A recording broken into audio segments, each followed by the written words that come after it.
Hi, this is Jen Monroe, Senior Editor at Berkeley, and I'm here to introduce the amazing Jasmine Mans, author of poetry collection Black Girl Call Home, a March Berkeley paperback. As someone who has a minor in poetry, I do a ton of lurking online for up-and-coming poets. So about 4 years ago, it was impossible to miss Jasmine Mans's viral video of her poem, Footnotes for Kanye. I swear I'm responsible for at least 100 of the 600,000 views. Jasmine is a competitive spoken word poet who draws large crowds and has been featured on HBO and opened for the likes of Mos Def and Janelle Monáe, and has been called our new favorite poet on the internet by Nylon and someone who will send chills down your spine by Glamour.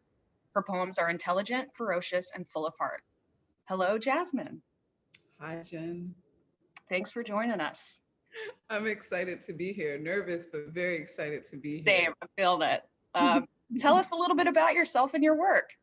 You know what? I thought that was going to be the hardest question. I was like, I just wrote a whole book and I still don't know who I am or much about myself.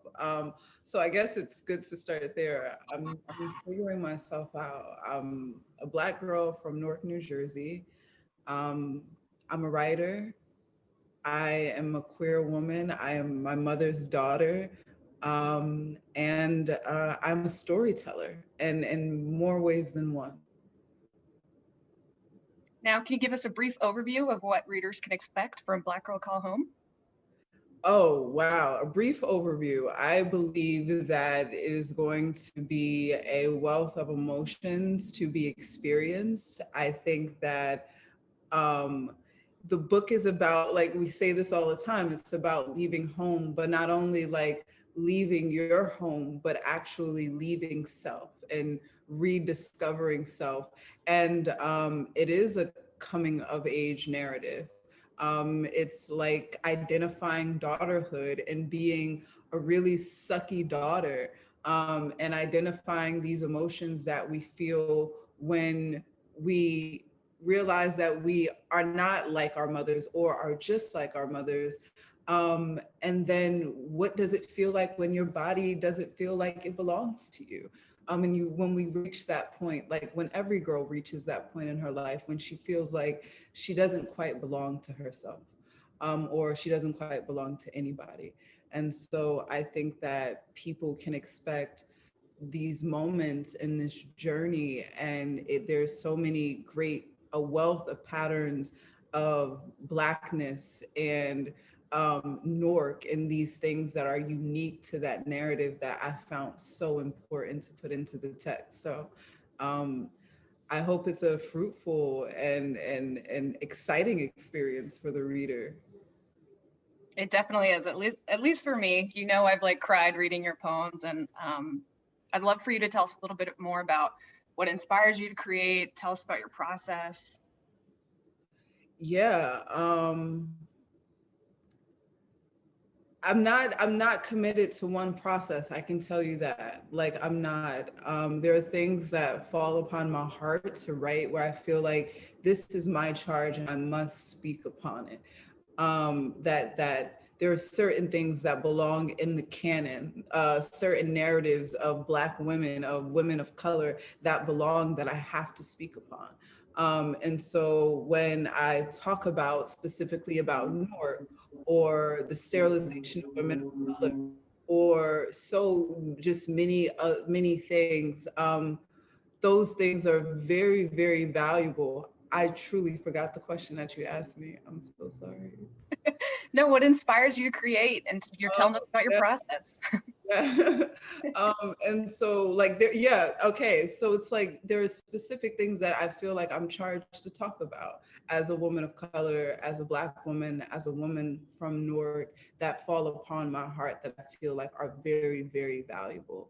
And then there are pieces of poetry that I try out to exercise my mind, to exercise color, coloring language. There are things that I write to remember moments in myself, not so much to create this beautiful narrative. And so I think it's not even about so much the process of being a writer, but the lived experience of being a poet, right? Where it's just like everything, there's poetry in just about everything. And in order to remember that, we have to access language. And so um, I'm trying to be less of like a master of the craft and more of a student, and just simply allow myself to access language in a way to kind of just first, right, remember myself. And then to tell a bigger narrative.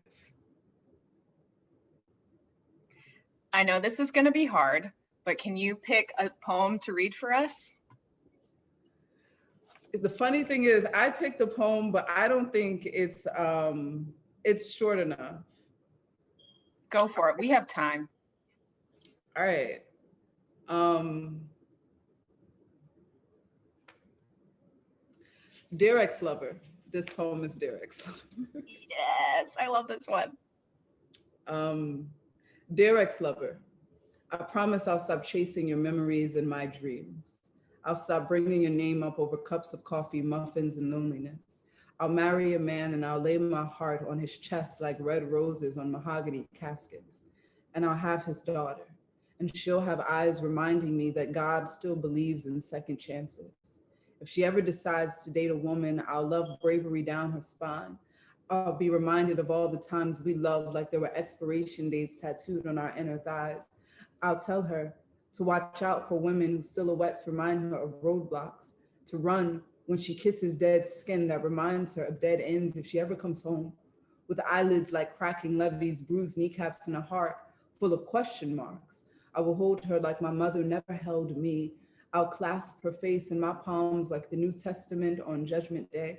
I'll remind her that true love is the passion that allows you to do the right thing, that no human is strong enough to play coaster to a half empty heart.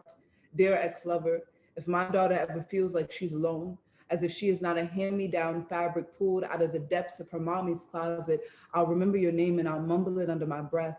And when she asks me, what did I say? I'll tell her that I know what it's like to drag a woman out of a cold war, then being too worn to clean up the battlefield it has made of you. I'll tell her that your heartbeats sound like gun shells tripping over battered cement. I'll tell her that I know what it's like just to want somebody to remember you. And apologies are like oxygen masks on hijacked planes. Forgive yourself before you dare forgive the person lying next to you. I'll tell her, never regret loving in permanent ink, that scars only give your stretch marks something to gossip about, that stop signs and fraternal twins are lost in the pits of open roads and hollow chests. Dear ex-lover, if my daughter's mirror is ever too unfamiliar, if she is ever too prideful and embarrassed to run in her mama's arms, I'll pray that she has friends with hearts filled with thousands of fireflies who are not too cool to pray with her, who would tell her to stop looking for the light at the end of the tunnel and to find God in the darkness. I think I'll stop it there. Mm, It's much longer, but I think we'll stop it there. But that's Dear Ex-Lover. That's one of my dearest pieces, actually, to my own heart. I love it. Well, thank you so much, Jasmine. And Black Girl Call Home everywhere March 9th, 2021. Oh my gosh, can you believe it? I can't. It's coming right up. I cannot believe it. And I'm grateful and excited. And I am in complete disbelief that this moment is about to come.